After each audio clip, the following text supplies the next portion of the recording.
Hello guys, ನೀವು ನೋಡ್ತಾ ಇದ್ದೀರಾ Kannada sports official YouTube channel. 11 ವರ್ಷದ ಬಾಲಕ ಮೈದಾನದಲ್ಲಿ ಕ್ರಿಕೆಟ್ ಆಡುವಾಗ ಸಾವನ್ನಪ್ಪಿದ್ದಾರೆ. ಬಟ್ ಈ ಒಂದು ಸುದ್ದಿ ಇದೀಗ ಎಲ್ಲ ಕಡೆನೂ ವೈರಲ್ ಆಗ್ತಿದೆ. ಯಾರು ಆ ಬಾಲಕ ಅಂದ್ಕೊಳ್ಳೋದಾದರೆ ನೋಡ್ಬೋದು. ಕ್ರಿಕೆಟ್ ಎಷ್ಟು ಜೆಂಟಲ್ಮನ್ ಗೇಮು, ಹಾಗೆ ಡೇಂಜರಸ್ ಗೇಮ್ ಕೂಡ ಹೌದು.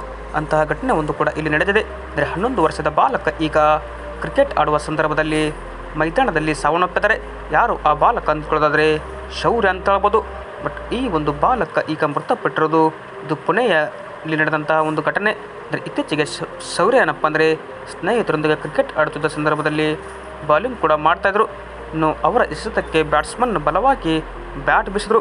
ಈ ವೇಳೆ ಚೆಂಡು ನೇರವಾಗಿ ಶೌರ್ಯ ಅವರ ಖಾಸಗಿ ಅಂಗಕ್ಕೆ ಬಂದುತ್ತಾಗಿದೆ. ಚೆಂಡು ಬಲವಾಗಿ ಬಿದ್ದ ಪರಿಣಾಮ ಶೌರ್ಯ ಅವರು ನೋವಿನಲ್ಲಿ 2 ಹೆಜ್ಜೆ ಇಡುತ್ತಲೇ ಕುಸಿದು ಬಿದ್ದರು. ಇನ್ನು ಕೂಡಲೇ ಆತನ ಸ್ನೇಹಿತರು ಕೂಡ ಶೌರ್ಯನನ್ನು ಉಪಚರಿಸಿ ಎಚ್ಚರಿಸಲು ಪ್ರಯತ್ನಿಸಿದರೂ ಕೂಡ ಶೌರ್ಯ ಯಾವುದೇ ರಿಯಾಕ್ಷನ್ ಕೂಡ ಇಲ್ಲಿ ಮಾಡಲಿಲ್ಲ. ಹೀಗಾಗಿ ಸ್ಥಳೀಯ ಆಸ್ಪತ್ರೆಗೆ ಕೂಡ ಕರೆದುಕೊಂಡು ಹೋಗಿ ವೈದ್ಯರು ಪರೀಕ್ಷಿಸಿ ಅದಾಗಲೇ ಬಾಲಕ ಏನಪ್ಪ ಅಂದರೆ ಮೃತಪಟ್ಟಿದ್ದಾರೆ ಎಂದು ವರದಿಯಾಗಿದೆ. ಬಟ್ ಈ ಒಂದು ಪುಟ್ಟ ಬಾಲಕ ಈಗ ಇನ್ನೂ ಬೆಳೆಯುತ್ತಿರುವಾಗಲೇ ಕ್ರಿಕೆಟ್ ಆಡುವಾಗ ಮೈದಾನದಲ್ಲಿ ಖಾಸಗಿ ಅಂಗಕ್ಕೆ ಚೆಂಡು ಬಡಿದು ಸಾವಪ್ಪಿದ್ರು.